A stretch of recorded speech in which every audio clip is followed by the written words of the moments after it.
Hey guys, welcome to another edition of Paul Bart's Garage. This is a video of me installing the new JLM lowering springs, the 3-inch drop springs, and replacing the ones that I had in it.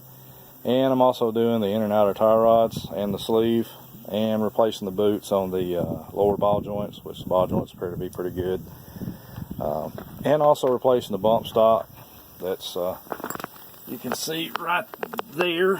That's right there, that's ate up pretty good, and that's the new one that's going in. And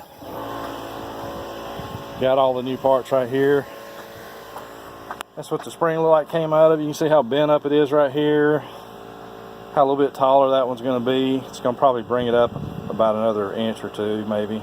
And that's the inner and outer tie rod and the sleeve, which looks pretty good. I mean, doesn't have a lot of play in it.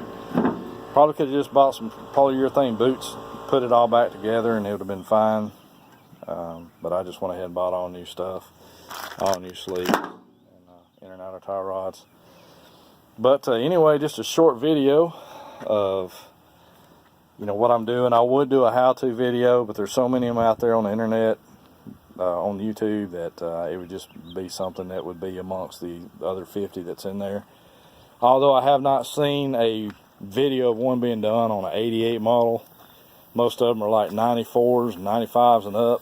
That the inner and outer tie rods aren't the same, but they say, oh, it's the same, about the same as on any vehicle, which to me it's kind of a whole different ball game as far as taking them apart and setting them up. But anyway, that isolator, I bought the isolators and said I thought maybe they were for, and this is the reason why I bought new boots.